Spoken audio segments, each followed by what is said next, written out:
Exato.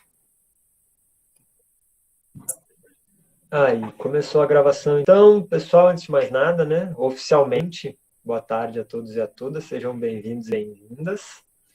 Eu sou o Pedro. E aí, pessoal, deem bom dia, né? Boa tarde, boa noite para quem está nos ouvindo em casa, né? Abre a câmera aí se quiser, dá um oizinho, né?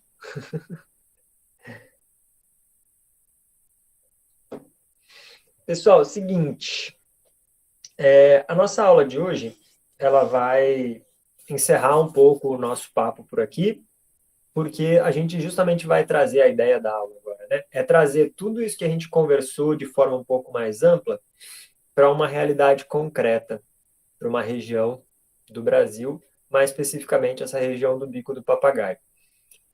E aí, pessoal, para articular essas informações, eu estou usando aqui nessa aula como base o que a gente chama de sistemas agrários. Tá? Sistemas agrários é uma metodologia, um método, um procedimento metodológico, uma forma de abordar algumas informações, como o nome já diz, com base nessa ideia dos sistemas. O que são os sistemas? É pensar na interação entre os diferentes elementos que estão ali compondo a dinâmica do rural, do campo, da lógica produtiva. Então também fica aí uma dica para vocês eventualmente desenvolverem os trabalhos de conclusão de vocês, se aprofundarem nessa metodologia dos sistemas agrários e com base nisso elaborar aí as reflexões. Mesmo que seja de algo mais específico, o sistema ele nos ajuda a ter um olhar um pouco mais amplo, né?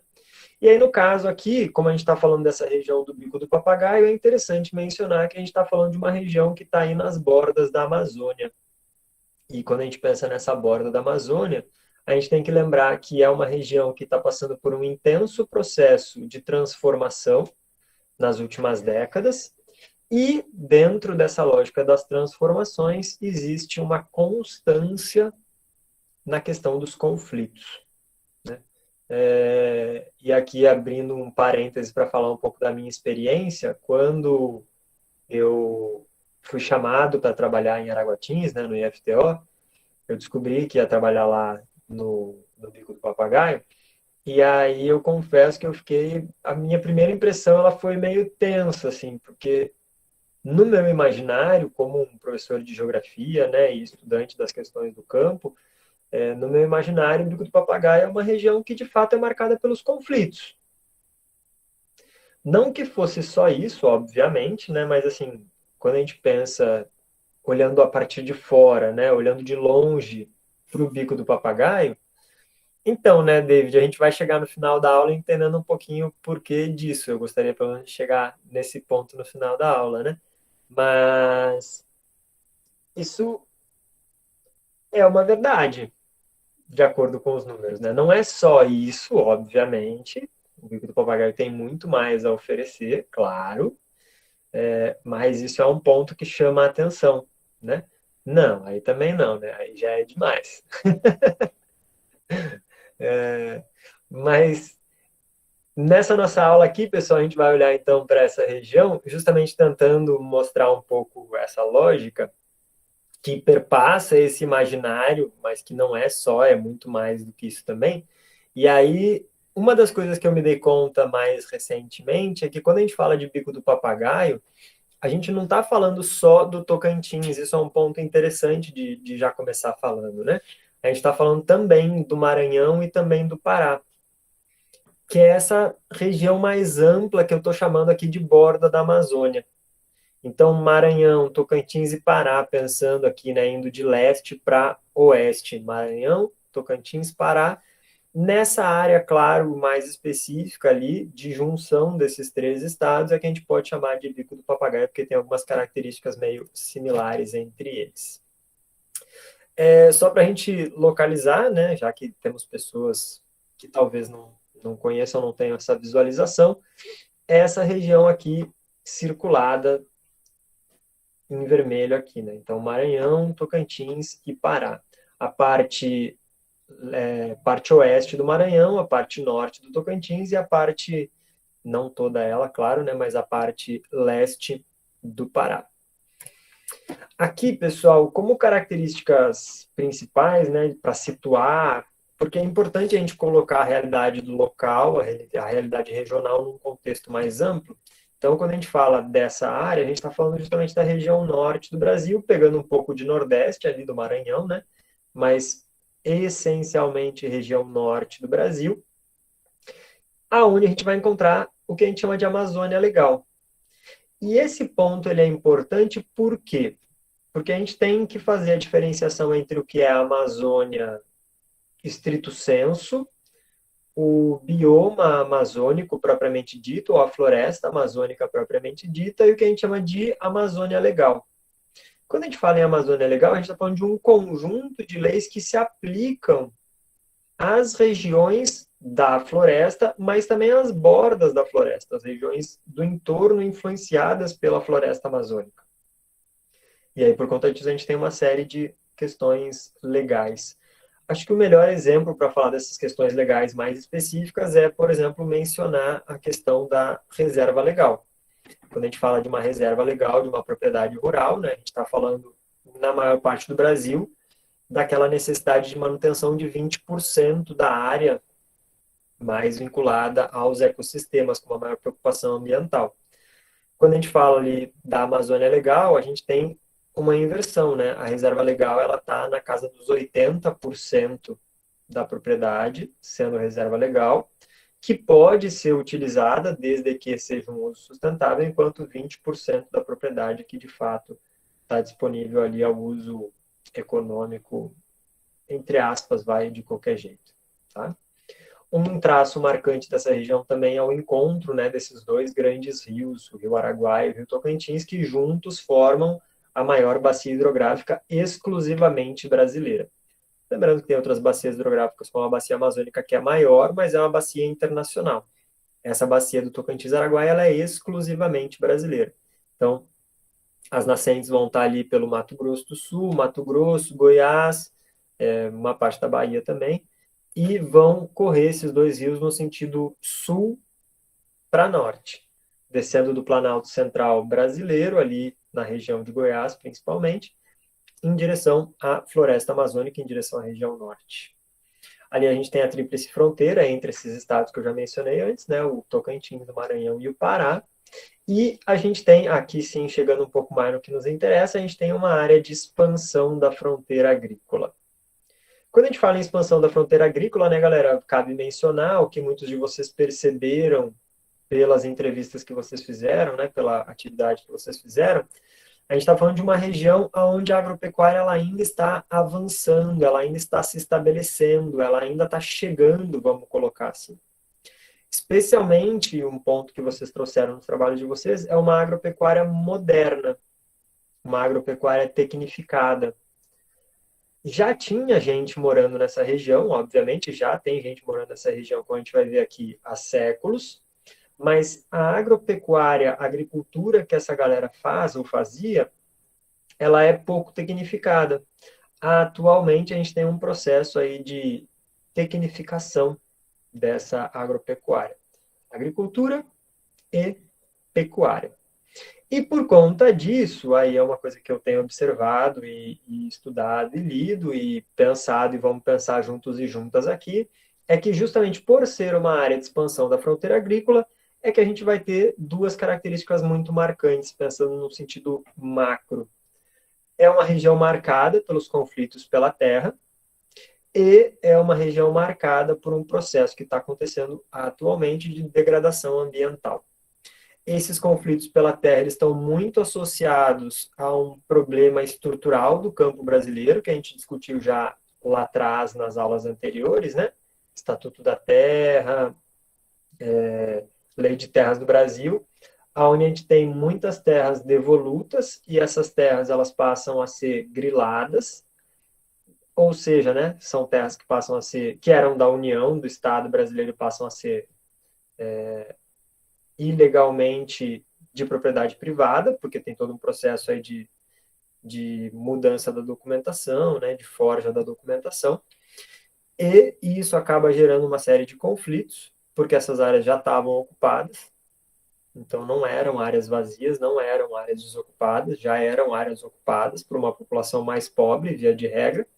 E quando esses grileiros e grileiras chegam para marcar que agora eles são, entre aspas, né, legalmente os proprietários e proprietárias, isso acaba gerando a expulsão dessas comunidades, dessas populações mais pobres.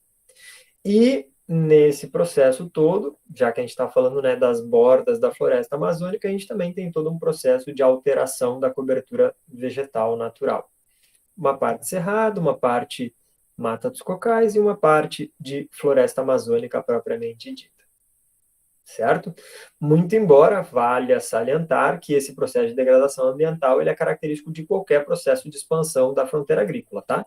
Então, não é porque é no Bico do Papagaio que está acontecendo a degradação ambiental.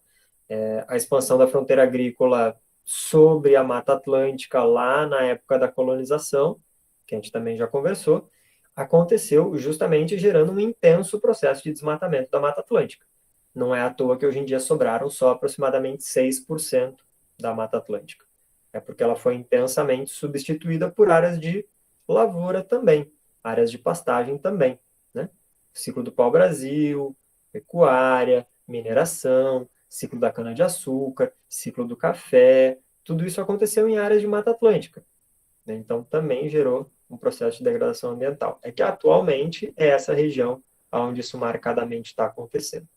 O ponto é, pessoal, até para não me esquecer disso, é aquilo que eu estava falando, né? Quando a gente vai dando aula, a gente vai elaborando as informações aqui, né? Fazendo novos links.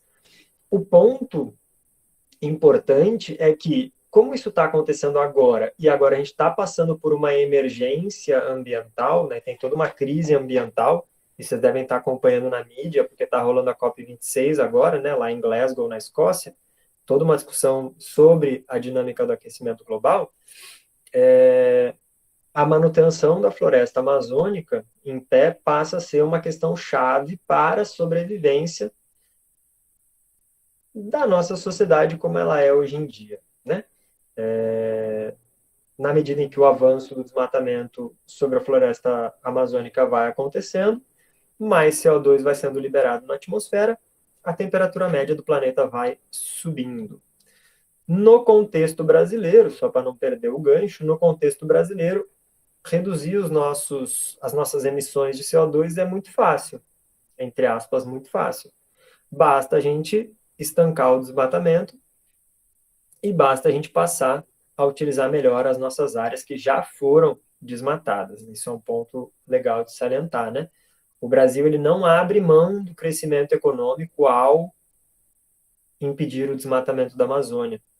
Basta a gente utilizar de forma mais mecanizada, de forma mais intensa, as áreas que atualmente já foram desmatadas.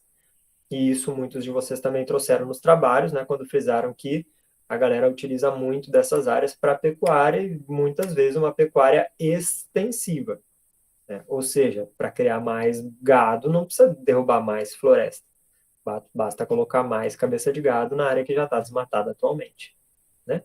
Com isso, lá melhoramento genético, né, tecnologia, aquela coisa toda. Então, são pontos bem importantes e que acabam surgindo fortemente na atualidade por conta de um contexto maior, um contexto externo à realidade brasileira, né? Uma questão global aí, como eu falei, do aquecimento global. Certo? Mas tudo isso só para dar uma contextualizada aqui com vocês, né?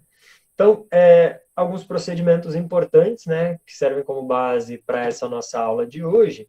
É, claro, a própria revisão bibliográfica dos textos que eu vou colocar lá para vocês depois disponível, mas também, pessoal, e aí é importante salientar, né, porque como eu falei, comecei falando da minha ida para o Bico do Papagaio, é importante salientar que desde que eu cheguei eu comecei a entrevistar, comecei a conversar com as pessoas do IFTO e também comecei a conversar, a dialogar, a entrevistar as pessoas, principalmente as pessoas mais velhas, de Araguatins especificamente, que é onde eu estava morando, mas não só.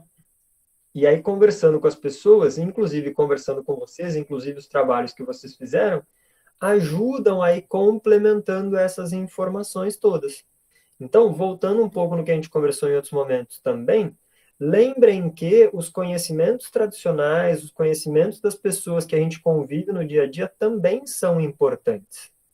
O conhecimento científico, ele é importante, mas o conhecimento que a gente vivencia no dia a dia também é. A gente aprende muita coisa no dia a dia. Basta a gente conseguir estabelecer esse diálogo, né, entre o conhecimento científico, o conhecimento tradicional, ou que a gente poderia chamar de folclore, ou um conhecimento do dia a dia, do senso comum, né? Esse diálogo tem que ser permanente. Vocês que vão atuar no campo, percebam que muitas vezes vocês vão estar lá dialogando com as pessoas vão dizer, não, mas a minha família sempre fez assim, né? Muitos de vocês ouviram isso no trabalho que vocês fizeram. Então, assim, minha família sempre fez assim, a gente sempre fez assim. Tudo bem, isso é importante, isso tem que ser valorizado. Não quer dizer que precise ser assim para sempre, e também não quer dizer que precise mudar, né? Aí vai de uma avaliação individual, caso a caso, diálogo, percebendo como que uma coisa pode auxiliar a outra, né? Essas especificidades elas têm que ser levadas em consideração. Mas vocês só vão levar em consideração essas especificidades se vocês estiverem abertos ao diálogo, especialmente se vocês estiverem abertos e abertas a ouvir o que as pessoas têm para dizer, né? Ninguém gosta quando chega uma pessoa estranha na nossa casa e começa a dizer o que a gente precisa fazer e o que a gente não pode fazer mais, né? Imaginem que um produtor ou uma produtora rural é a mesma coisa, né? Não esqueçam que vocês estão chegando na casa da pessoa, né? Então, sempre é importante chegar com calma na casa das pessoas. E ouvir o que elas têm a dizer, porque elas também têm muito a nos ensinar. Eu, por exemplo, particularmente aprendi muito quando cheguei aí, né? Então, assim, eu também agradeço, aproveito aqui para deixar o registro, agradeço essa oportunidade que a vida me deu de aprender com vocês também.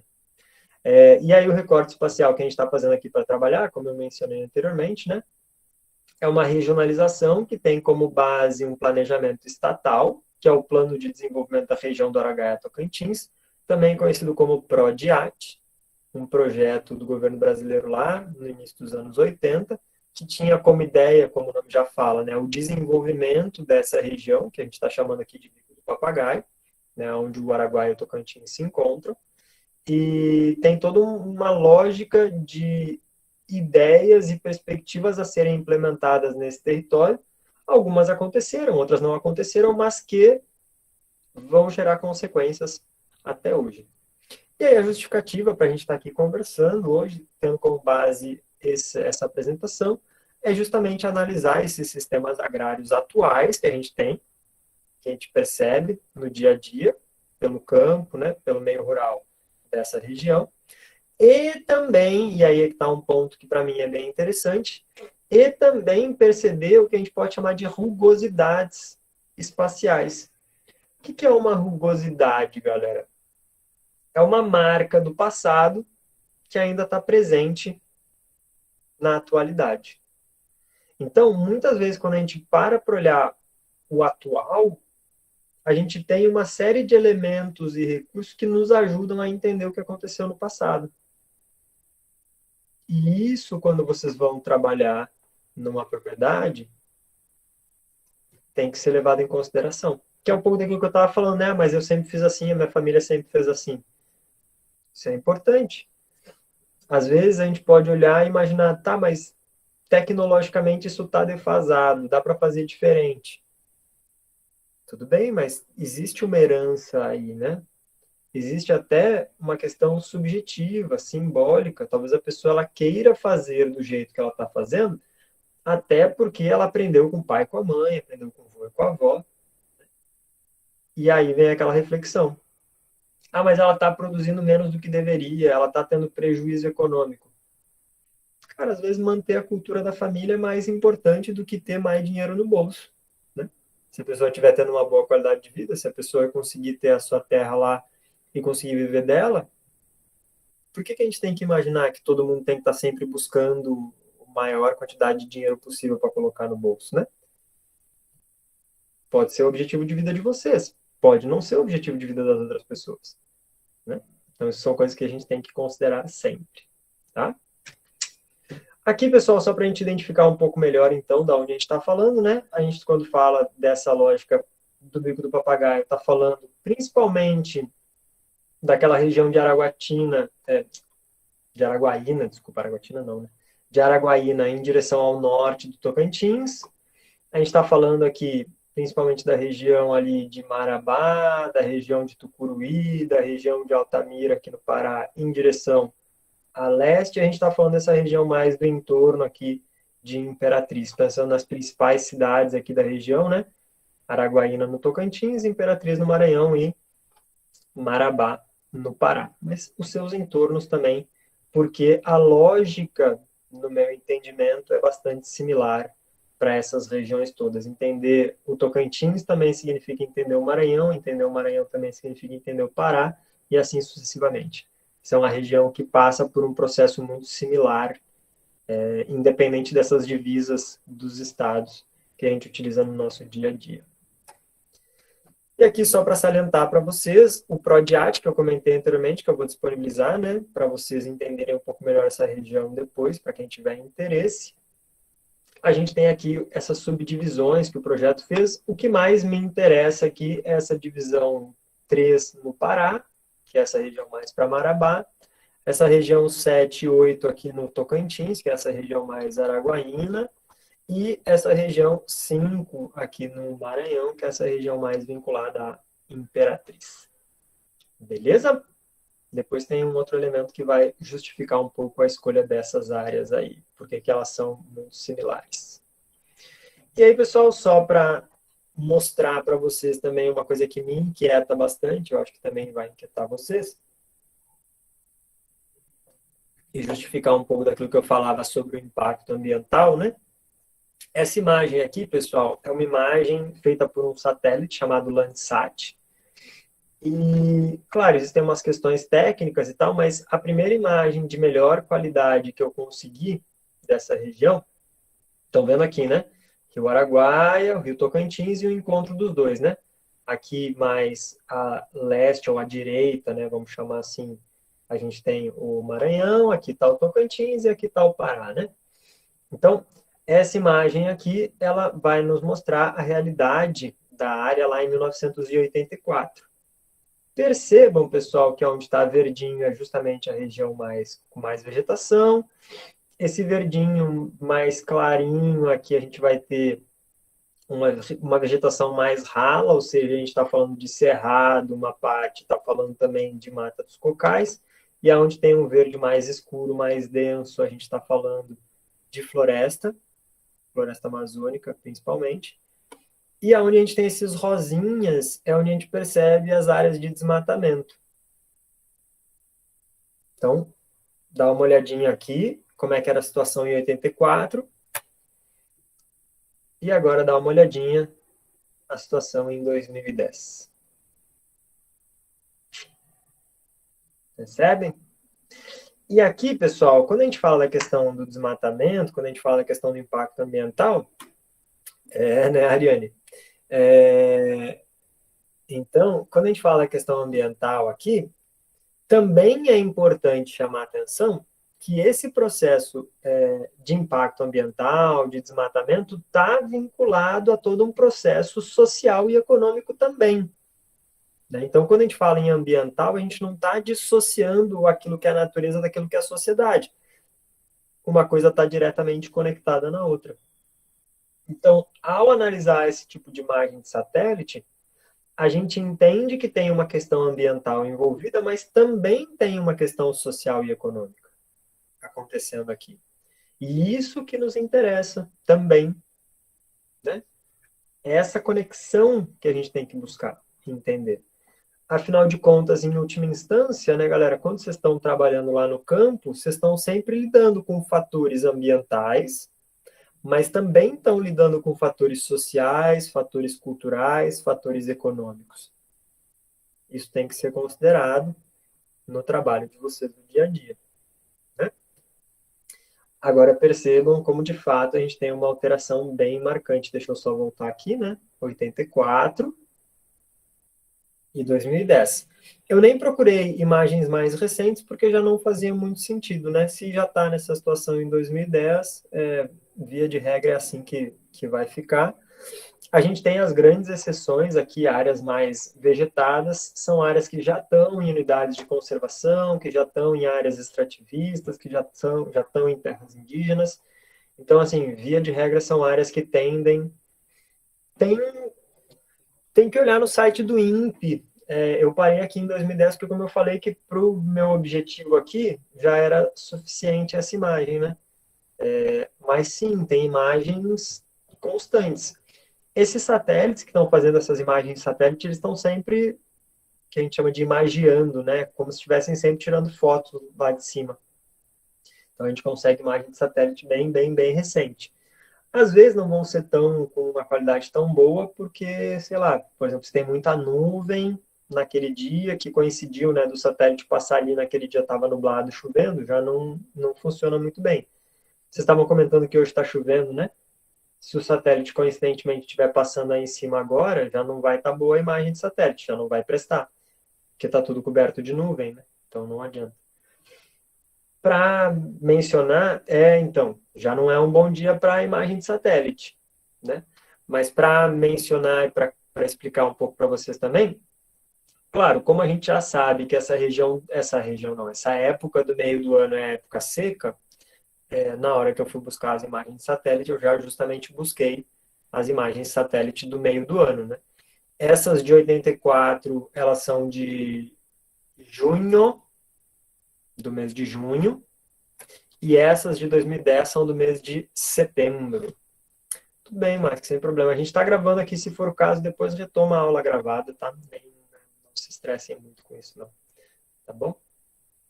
Então, essa imagem aqui é de setembro e aquela lá é de junho. São meses que tradicionalmente não chovem, né? Ou chovem muito pouco. Então, a tendência já é que a gente consiga ter um bom imageamento de satélite. Para perceber esse tipo de coisa, né? De fato, houve uma supressão da vegetação nativa. Daí a questão ambiental que eu estava comentando, né? Algumas características naturais importantes, quando a gente fala dessa região, claro, algumas pequenas variações entre Tocantins, Maranhão, Pará, mas via de regra tudo muito similar. A gente está falando de uma bacia sedimentar, a parte mais do Maranhão ali, bacia do Parnaíba, e a parte mais do Pará e Tocantins ali, a bacia amazônica. O relevo ele é marcado pelas superfícies tabulares e pelas planícies fluviais. Em outras palavras, a gente tem um pouco mais para o sul, seja do Pará, do Maranhão, do Tocantins, a gente tem as chapadas, algumas áreas ainda de chapadas.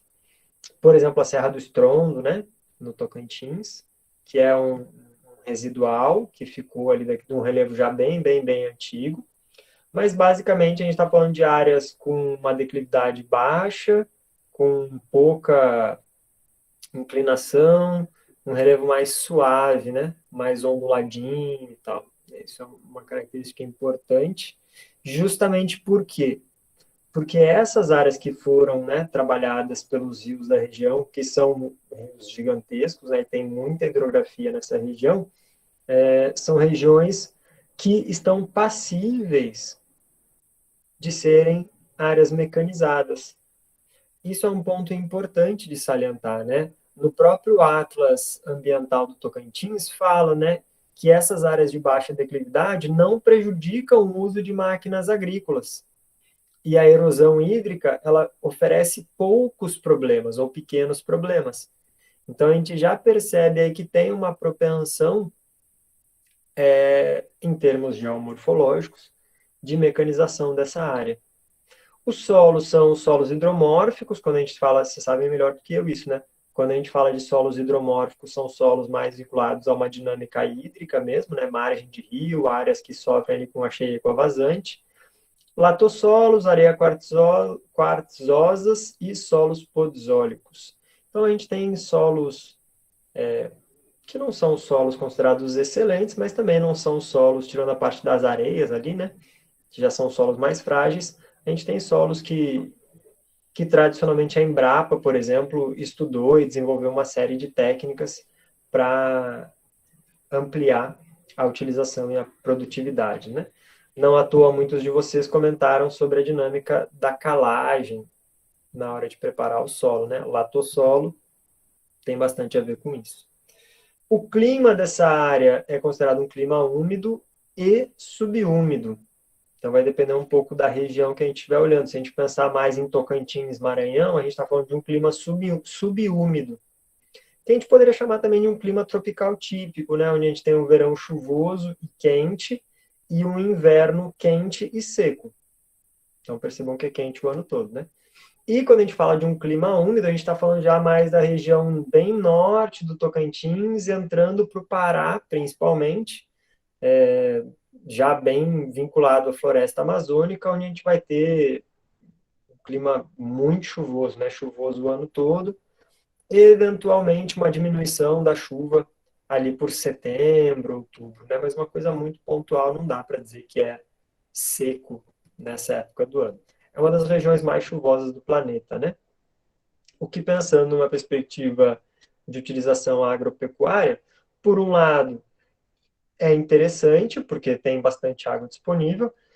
Por outro lado, acaba sendo um problema, porque os solos eles são constantemente lavados, né, por essa chuva. Aí vem um pouco daquela ideia, né, de que o solo, erroneamente, muita gente pensa, né, que o solo da Amazônia é um solo muito bom, porque tem aquela floresta toda, mas na verdade não, né? O solo da Amazônia, ele é um solo bastante lavado, que a gente chama também de solo lixiviado, né? Então, daí a necessidade de estar constantemente também cuidando e olhando com muita atenção para isso.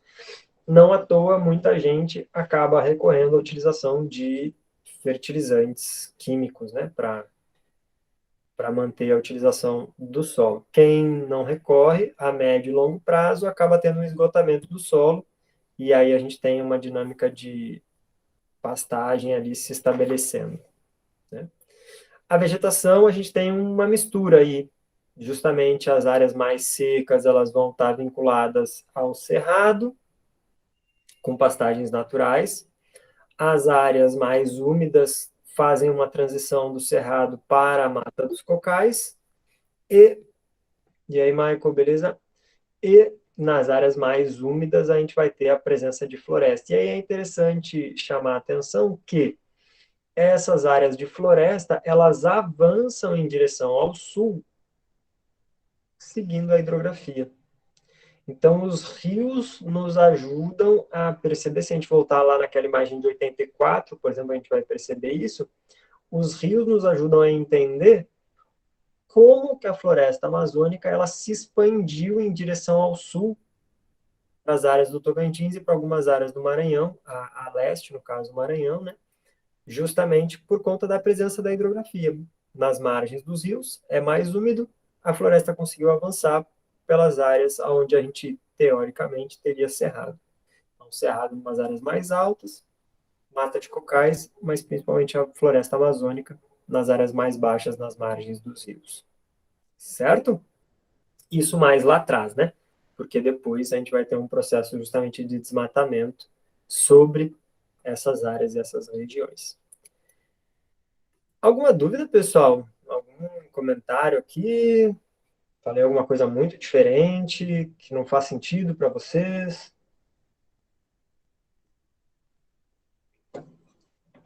Tranquilo, professor. De boa, suave? Então tá bom. Então vamos lá. E aí a gente chega então na parte principal aqui, que é o que a gente chama de evolução. Ainda tá tudo certinho? Então tá bom. Que é o que a gente chama de evolução dos sistemas agrários propriamente dito. Porque quando a gente para olhar ao longo do tempo, essa região ela foi sendo utilizada de formas diferentes. Aí vem aquelas relações mais macro que eu comentei, com a cultura, com a história, com a política, com a economia, né? Algumas mudanças externas acabam gerando mudanças internas a essa região. E aí a gente tem um primeiro momento ali que eu chamei aqui, né, de tempos imemoriáveis, porque de fato não tem uma referência cronológica no calendário, né? Mas é uma ocupação originária dessa região. Isso é um ponto bem importante, parece meio bobagem assim, mas no Brasil é importante a gente frisar que essa terra ela nunca teve desocupada, né, pessoal? A gente já falou bastante sobre isso, né? Sempre vai sempre muito forte, assim, mas nos últimos milhares de anos, teve gente morando em todo o território brasileiro. Esse papo, né, de que, não, era uma área vazia, desocupada, meu, isso não existe, né? E aí, quem é que ocupava essas áreas? Os povos originários, os povos indígenas. Nessa região toda aí, a gente tem referência aos povos apinagés, tem inclusive, né, a terra indígena Apinagé, os Bacuia Gavião, os Guajajara, os Auaguajá, os Cricate, os Javaé, os Carajás e por aí vai. Ou seja, era muita gente e era muita cultura diferente interagindo com essa região. Essa borda de floresta amazônica, meio zona de transição, cerrado, mata dos cocais. E essa galera, pessoal, tradicionalmente interagiu com esses ecossistemas, com esses biomas, e alterou também esses biomas e esses ecossistemas. Cada vez mais os estudos antropológicos têm entendido melhor o processo de expansão e manutenção da floresta amazônica e têm percebido que a floresta amazônica, nos últimos milhares de anos, ela foi intensamente manejada. Esse papo que às vezes a gente acha, né, mais lá para o sul e para o sudeste, né, a gente acha que a floresta amazônica ela é natural, naquele sentido de natureza, sem ter tido interação com o ser humano. Bobagem, pessoal. As comunidades indígenas estão há milhares de anos interagindo com a floresta. A floresta amazônica ela é o que ela é por conta dessa interação. De um tipo, pelo menos, de interação com os seres humanos, né? Que aqui é o que eu estou falando de território terra livre. Por quê? Porque esses povos, eles circulavam, né? Povos essencialmente nômades, que andavam para lá e para cá, ora indo mais para zonas de cerrado, ora indo mais para zonas de mata dos cocais, ora indo mais para a região amazônica. Alguns povos mais vinculados quase que essencialmente com a Amazônia. Mas existe esse trânsito, esse fluxo nessa região, desde milhares de anos atrás. Até 1780 aqui, né? Porque é quando a gente vai ter uma alteração nesse processo. Esses povos utilizavam, interagiam, então, a partir da caça, da pesca, do extrativismo e realizando também pequenas roças, essencialmente, principalmente roças de mandioca. E aqui surge aquela noção do que a gente pode chamar de uma roça de toco, né? Ou qual foi o termo que vocês usaram bastante no trabalho de vocês? É brocagem, né? Derruba a floresta, coloca fogo e planta, produz ali naquela região depois do fogo. Repete isso, repete isso, repete isso. Chega um momento em que o solo já está mais esgotado, deixa aquela área, faz um pousio ou simplesmente abandona aquela área e vai repetir o processo numa área diferente. Isso num primeiro olhar, né? O olhar mais antropológico atual vai dizer que é muito mais profundo do que isso. A gente vai ter áreas com intensa biodiversidade, uma biodiversidade que é utilizada pelos seres humanos, que foi plantada. Não à toa a gente tem algumas regiões com mais presença de açaí, de cupuaçu, de murici, de castanha e por aí vai. Não é à toa que essas plantas estão lá. Elas estão lá porque elas foram plantadas lá por essas comunidades que sabiam que iam ocupar aquela área em algum momento. Então já deixaram aquela área preparada para a chegada da comunidade. Aí é um intenso processo antropológico, aí teria que aprofundar um pouco mais. Confesso também que não tenho tanto aprofundamento nesses estudos. Tá? Mas qual é o ponto? Né? A partir ali de 1780 até 1930, a gente tem uma mudança no processo de ocupação da área, que eu vou chamar aqui de choque de temporalidades ou choque de territórios. Por quê? Porque a gente tem um início para essa região, claro, né, um início de expansão da pecuária nordestina, também conhecido, pessoal, conhecido como curraleiros, né? O gado, pessoal, a gente já falou um pouco sobre isso também, mas o gado ele foi muito importante para a expansão do território brasileiro, ou do antigo território português. Né? Por quê? Porque o gado simplesmente vai se embrenhando por aí. O gado vai indo atrás de alimento, o gado vai indo atrás de água, e as pessoas vão indo depois atrás do gado. Então, o gado, de certa forma, ele foi gerando essa expansão das fronteiras do território português, lá, se a gente for pensar, né, o Tratado de Tordesilhas, e depois também no processo de ocupação mais intenso do território brasileiro. O gado foi se expandindo por essa área, e no meio do caminho, ali em 1780, a gente ainda teve um processo de mineração. Muito rápido, muito incipiente, né, uns 30 anos aproximadamente, mas a gente sabe que quando se descobre ouro, quando se descobre minérios preciosos em alguma região, a gente tem um boom do processo de ocupação. Então, houve essa expansão pelo gado, mas houve também essa expansão, principalmente pelas margens dos rios, em busca desses metais preciosos. E aí, a gente acaba tendo a formação, dentro desse processo, de uma série de pequenos povoados nas margens dos rios. Araguatins, por exemplo, surge nesse primeiro movimento, né? A galera foi atrás de minério, foi atrás do gado, ficou ali a cidade, várias cidades, Tocantinópolis também, né? Várias cidades nas beiras dos rios acabam cumprindo funções de estabelecimento, de ocupação, de comércio, porque nessas épocas os rios eram as grandes estradas que a gente tinha no Brasil, especialmente mais nessa região de floresta amazônica. Pequenos povoados com alguns latifúndios, aquelas grandes propriedades pecuaristas, especialmente, né, galera, nas áreas de cerrado, e aí é importante frisar essa diferenciação aqui. A área de cerrado favorece o estabelecimento dessas áreas de pecuária, porque o cerrado tem campo nativo. Então, não demandava uma alteração, uma transformação do ecossistema. O gado ficava solto lá, o gado se criava por si próprio, e aí, de tempos em tempos, tinha aquele processo lá de marcação, separação da boiada, né? E, por outro lado, ao mesmo tempo, né, concomitantemente com isso, houve um processo de estabelecimento de minifúndios, de pequenas, não dá nem para chamar de propriedade, porque não tinha, né, o papel propriamente dito, mas de pequenas áreas, aonde as roças de subsistência foram se estabelecendo. E essas roças de subsistência, por outro lado, diferente dessas áreas de pecuária, de grande pastagem, estavam vinculadas às margens dos rios, que são áreas mais úmidas e, por conseguinte, são áreas ocupadas por floresta e por babaçu, os babaçuais, né, a mata dos cocais.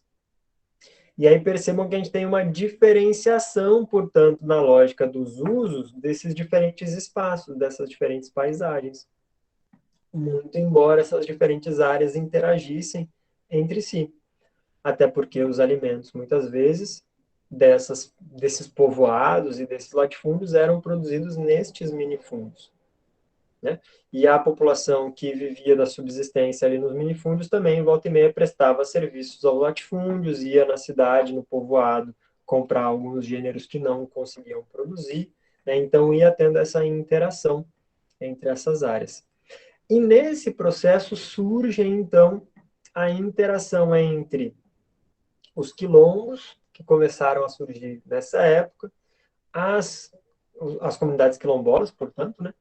As áreas indígenas, as comunidades indígenas que já estavam aí há milhares de anos, e essas pequenas comunidades, esses pequenos poceiros, né, esses pequenos lavradores que estavam chegando aí. E aí surge, então, o que a gente chama de comunidades tradicionais.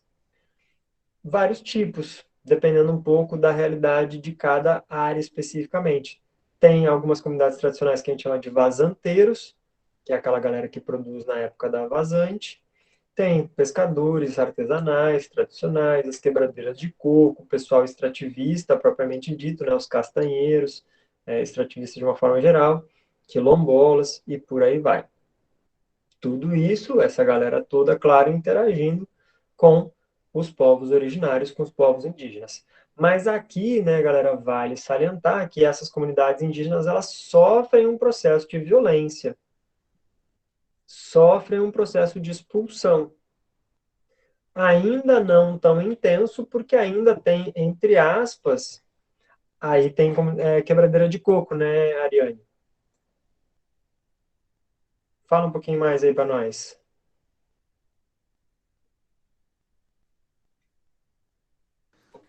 Ah, então, professor, eu não sei bem como funciona, porque eu não faço parte. A minha mãe que tem umas amigas que fazem parte. Mas ontem mesmo eu tava indo ali levar meu sobrinho numa uma mulher e eu vi elas catando coco pra fazer. Elas fazem muita coisa.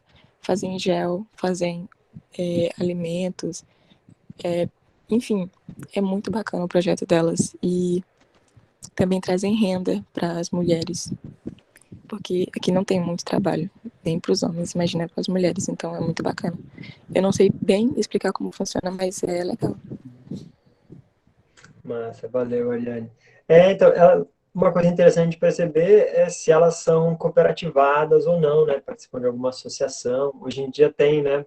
Como houve todo um processo de expulsão das comunidades tradicionais também das suas áreas, pelo que a gente vai ver mais adiante, houve também, né, como forma de resistência, um processo de organização dessas comunidades.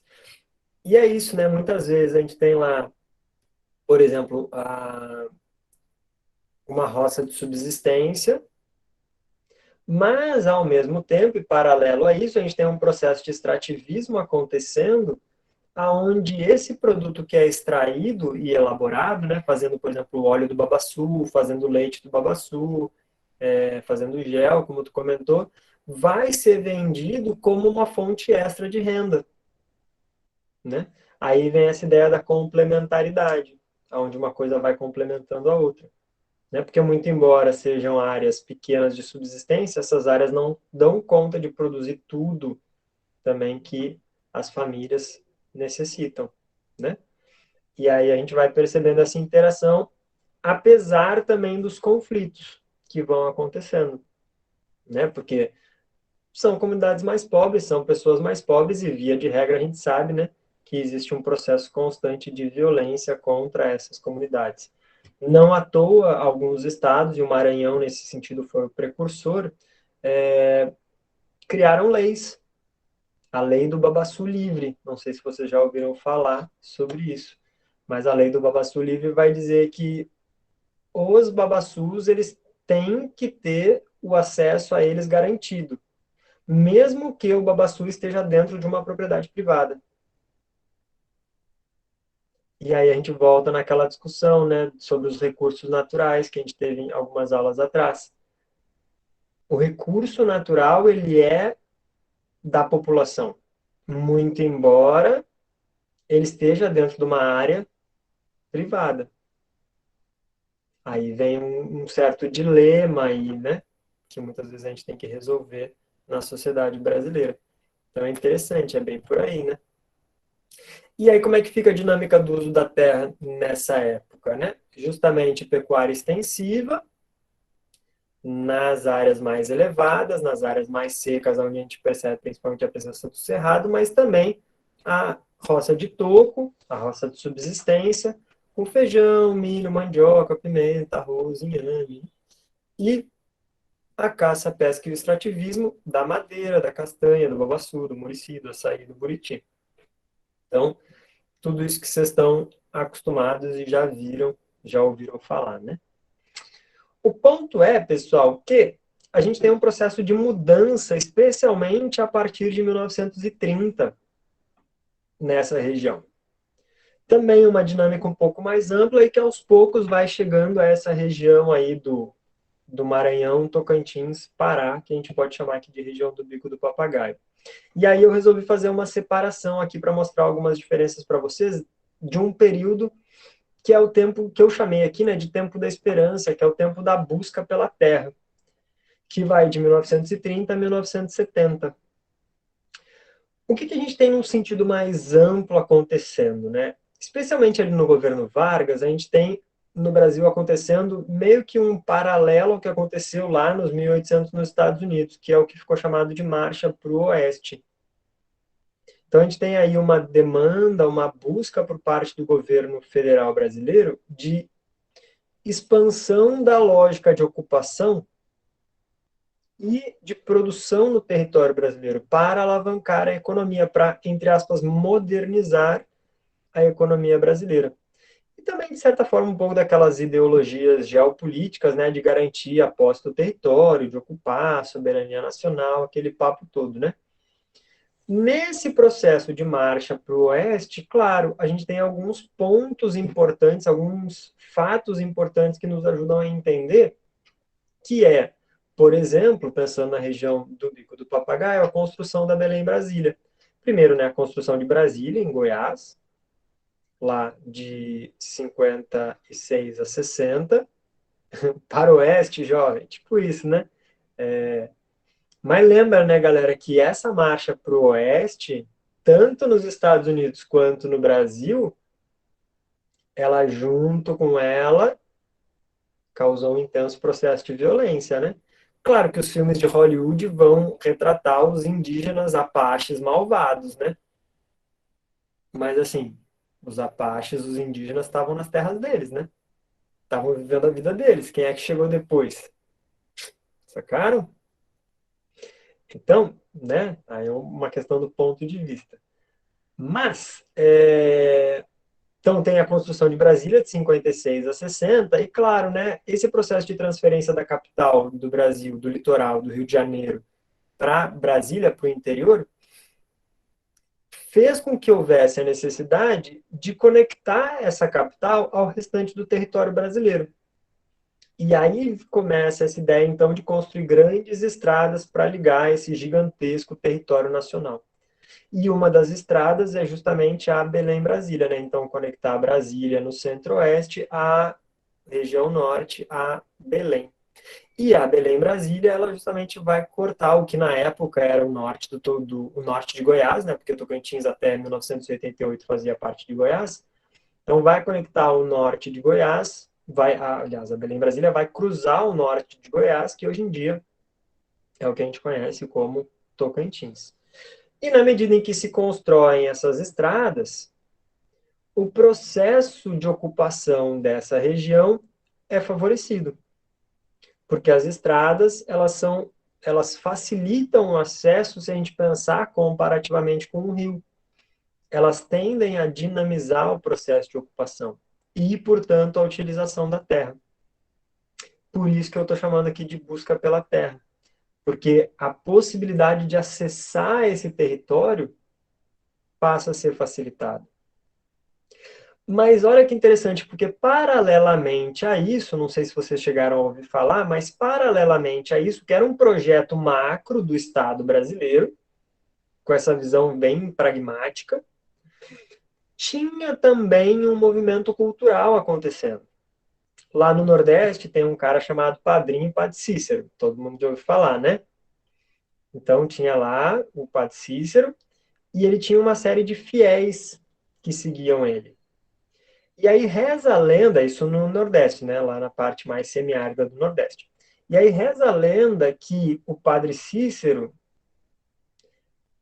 contou uma profecia para os seus fiéis, que dizia que quando a situação no Nordeste se complicasse, eles deveriam seguir rumo a oeste em direção às bandeiras verdes e cruzar o Grande Rio.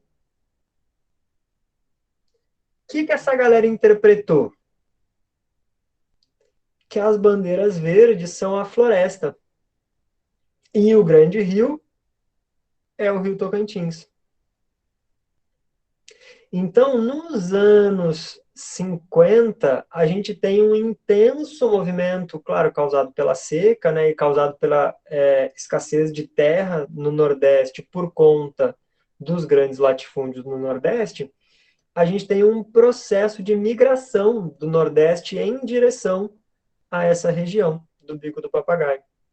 Por isso também a busca pela terra. Não é só a busca pela terra no sentido estatal, pragmático, é também a busca pela terra no sentido da cultura popular, de buscar uma terra para garantir a sua sobrevivência, para garantir a sua produçãozinha lá, o seu alimento. Nesse sentido, a gente tem um aumento de duas coisas, aquelas coisas que eu comentei anteriormente, né? Por um lado, o aumento do latifúndio, que vai estar vinculado às áreas mais elevadas, às áreas mais secas, às áreas de campo, que vão avançar principalmente seguindo as estradas, especialmente, né, nas margens da BR-153 e da Belém-Brasília, mas também o aumento do número de poceiros e poceiras, que são essas famílias mais pobres que estão migrando em busca de terra, que eram terras que estavam, entre muitas aspas, aí, desocupadas, eram áreas passíveis de ocupação para essas comunidades, em busca de garantir a sua subsistência. Mas aí, de novo, a gente tem aquela diferenciação lá, né? Porque essas áreas de floresta, elas estão nas margens dos rios, até porque essas pequenas comunidades precisam de uma terra mais úmida e com mais matéria orgânica para fazer as suas roças de subsistência. Enquanto o gado, a pecuária, precisa de uma área mais aberta com pastagem natural. Mas claro, né, galera? Esse pessoal que está chegando vai se deparar com os povos originários e com as comunidades tradicionais que já estavam nessa região. Esses poceiros vão se estabelecendo e vão dialogando, às vezes, claro, com conflitos, mas às vezes também numa forma de interação com essas comunidades. Troca de saberes. Até porque é uma galera que está vindo do Nordeste, de uma outra realidade também, vai ter que se adaptar a essa nova paisagem, né, esse novo ambiente. Então, vai interagindo e vai adquirindo conhecimentos com quem já estava. Mas essa galera do latifúndio já vem numa outra perspectiva, que é de ocupar, de produzir, uma lógica da propriedade privada. Porque lembra, posse não é propriedade privada, né? Esses grandes latifúndios, muito embora às vezes tenha aí a questão da grilagem, para não dizer sempre, não, sempre não, sempre. Essa palavra sempre é muito ruim. Mas, assim, muitas vezes existe um processo de grilagem, né? Mas é uma grilagem com aquela ideia de tentar garantir a propriedade da terra. Sacaram? E aí, nesse momento, a gente vai ter, por um lado, né, os poceiros e as comunidades tradicionais ainda com a presença muito forte da caça, da pesca, do extrativismo, e a realização da roça de toco. Então, tudo aquilo que a gente tinha comentado anteriormente, né, madeira, castanha, babaçu, caúcho, bacau, buriti, cupuaçu, murici, cacau, na roça de toco de subsistência, com milho, feijão, mandioca, arroz, inhame, pimenta, maxixe, banana, quiabo, que mais? Uma coisa me chamou a atenção que alguém falou no trabalho. Ah, não vou me lembrar agora, mas enfim, tinha uma coisa que me chamou a atenção lá, eu ia mencionar e acabei esquecendo de anotar. E criação também de pequenos animais, porcos e aves. Uma outra cabecinha de gado, um gado mais leiteiro ali, mas era mais difícil. O gado, por outro lado, bastante presente nos latifúndios, que também tinha, claro, um processo de extrativismo, né? Porque, bom, era uma fonte de renda, mas focados essencialmente ou no extrativismo da madeira, o corte mesmo da floresta, para vender a madeira, e na pecuária extensiva. E, por fim, a gente chega no que a gente tem hoje em dia, dos anos 70 para cá. E aí eu estou chamando aqui de tempos, entre parênteses, tristes da realidade. Ou então, que a gente poderia chamar também de um tempo do capital. Por quê? Aí eu volto naquela ideia de expansão da fronteira agrícola. Claro que essa expansão da fronteira agrícola ela já vinha acontecendo desde os anos 30, mas de forma ainda muito incipiente. Quando que a gente tem de fato a explosão? E aí por isso a importância daquelas imagens de satélite no início da aula. De 84 para 2010. É dos anos 70 para cá. Dos anos 70 para cá, a gente tem uma mudança muito expressiva na lógica de ocupação dessa região.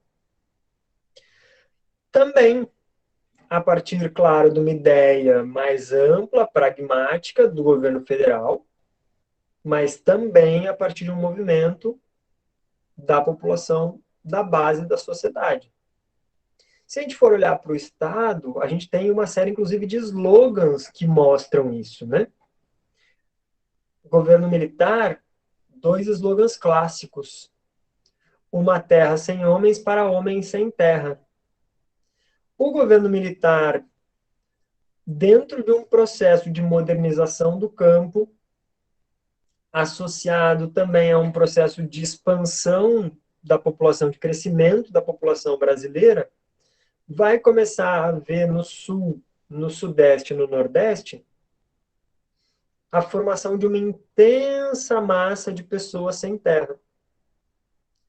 Porque ou a propriedade que a família já tinha foi sendo dividida, e já não tem mais tamanho suficiente para garantir a sobrevivência de uma família, então uma parte da família vai virar sem terra, ou então, que também acontece junto, né? Não é ou uma coisa ou outra, as duas coisas acontecem concomitante, ou então a gente tem o processo de modernização mesmo da agricultura, onde a gente precisava de um monte de gente trabalhando com a enxada na mão, agora a gente tem um trator que resolve bem esse problema.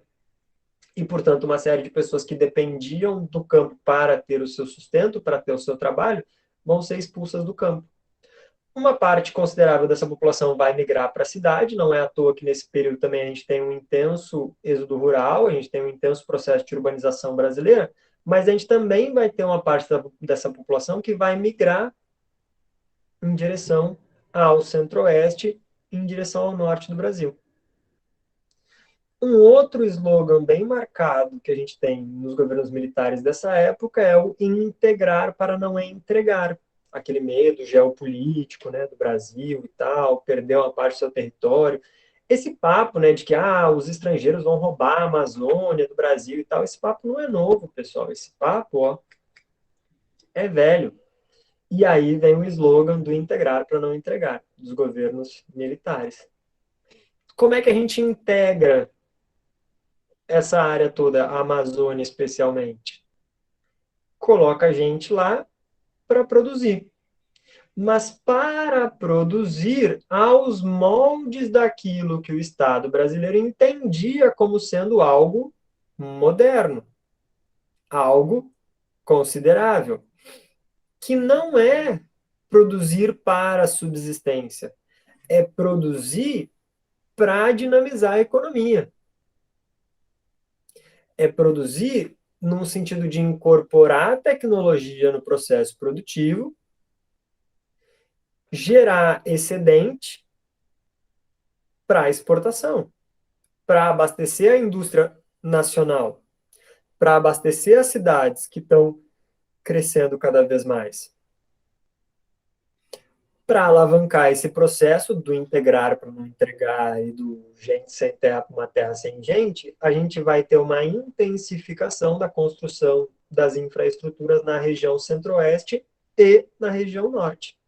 Pensando na região do Bico do Papagaio, sem dúvida nenhuma, a Transamazônica é fundamental para entender o processo de ocupação daquela área. E aí percebam que na região do Bico do Papagaio a gente tem um cruzamento entre a Belém-Brasília, que está num sentido sul-norte, com a Transamazônica, que está num sentido leste-oeste. Então a gente vai ter todo um processo de expansão do sudeste e centro-oeste em direção à região, e também vai ter todo um processo de expansão do nordeste em direção à região. Do Nordeste, principalmente vindo essas pessoas em busca de terra para trabalhar, para garantir a sua subsistência, e do Sudeste, do Centro-Oeste, vindo principalmente o que o pessoal chama aí, né, mais popularmente de paulistas, que são esses fazendeiros e fazendeiras que vão comprar as propriedades, né, e vão ocupar com esses grandes latifúndios pecuaristas. Então percebam que a gente tem um processo de conexão aí da lógica e transformação da lógica de ocupação da região.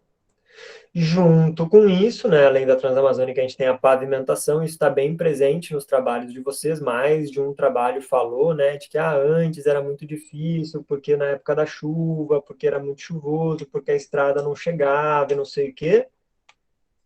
Hoje em dia, as estradas estão pavimentadas, né? Bem ou mal ali a infraestrutura melhorou, então ficou mais fácil, dá para alugar o equipamento lá na prefeitura, dá para alugar o equipamento não sei aonde, aí traz para a propriedade, né? Utiliza, paga só o combustível e a diária do equipamento, né?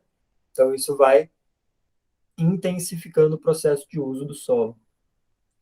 Paralelamente a isso, a gente tem todo um desenvolvimentismo, né, essa ideologia dos governos militares, né, o desenvolvimentismo, então, assim, injetar um monte de grana, subsídio, empréstimo, né, abertura para o capital internacional, para justamente dinamizar a economia. Não é à toa que a gente tem lá o milagre econômico dos militares, né, que depois gerou toda aquela quebradeira dos anos 80 no Brasil, então não foi sem custos que isso aconteceu.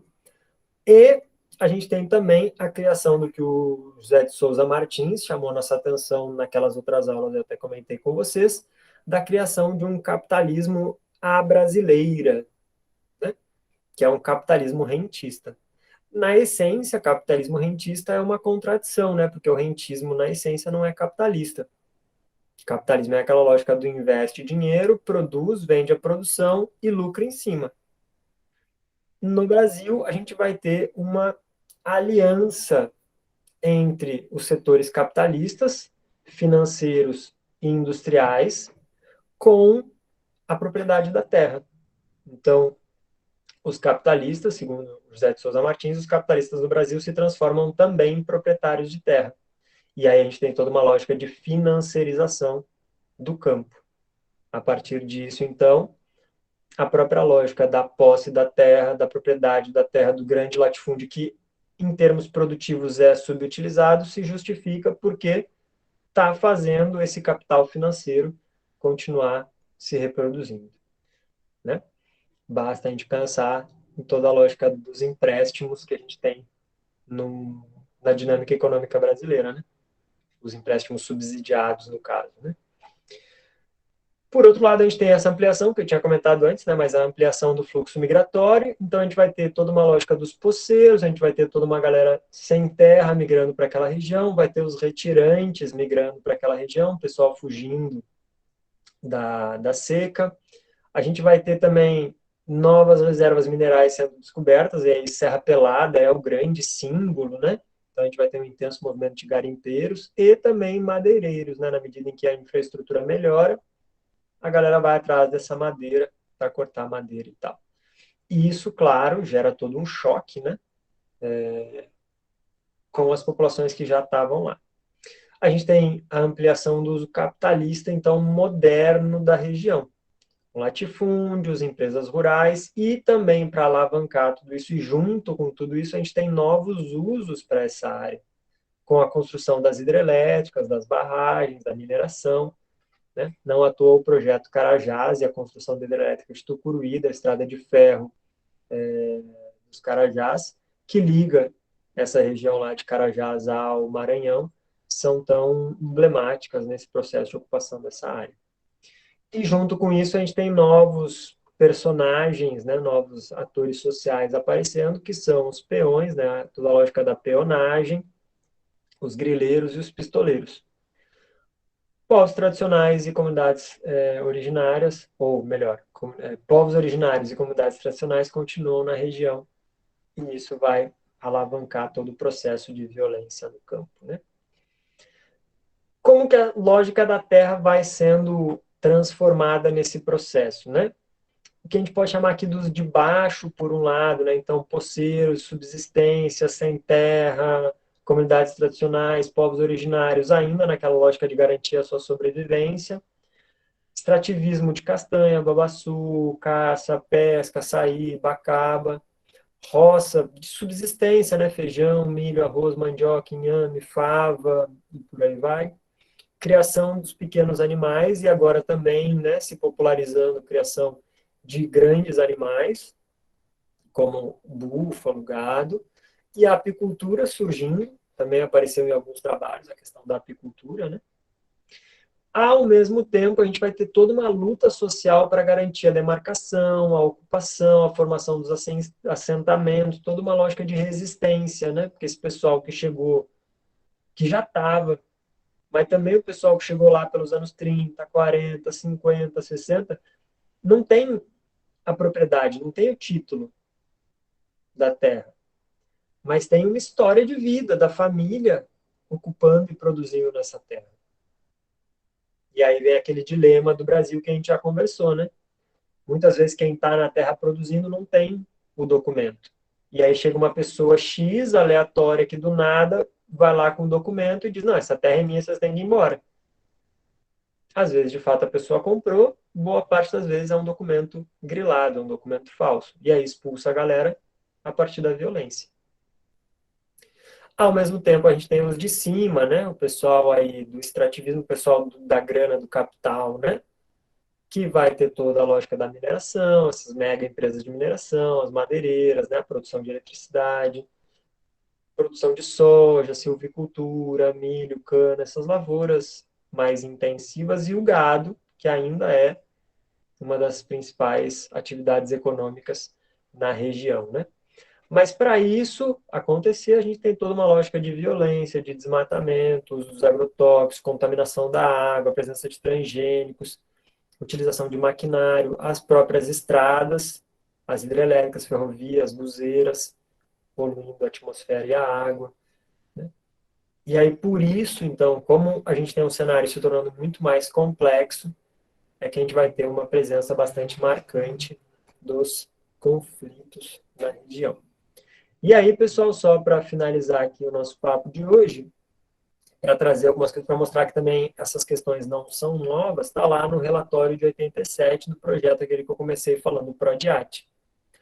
Diz lá no relatório, né, entre 60 e 80 a área ocupada aumentou de 21 milhões de hectares para 59 milhões de hectares. Então, mais do que dobrou a ocupação em 20 anos.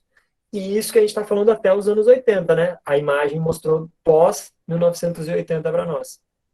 E aí está lá, de fato, em 1980, 23% das propriedades agropecuárias da região tinham uma extensão inferior a 10 hectares. Em um conjunto, possuíam 0,3% da área recenseada.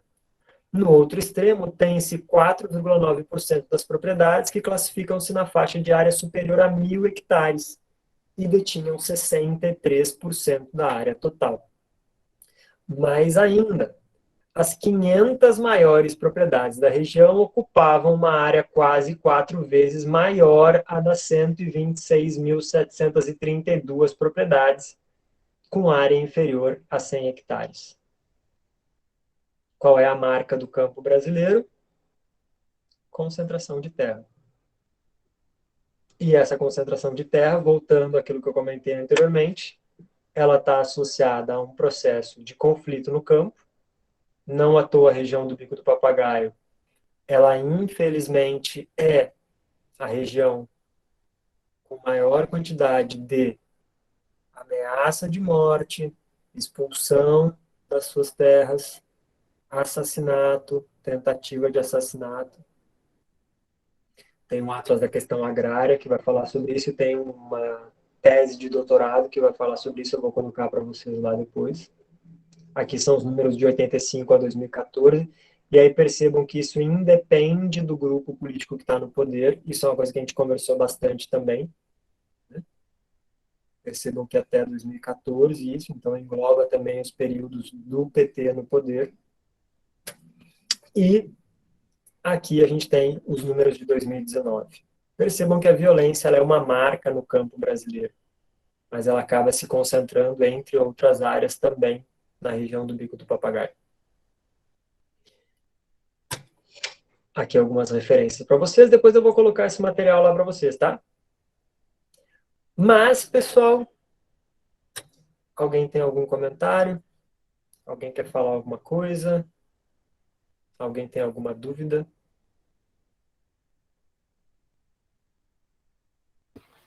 Acho que dúvida ninguém tem não, professor. Só agradecer por todo o Dúvida conteúdo vocês não, passado.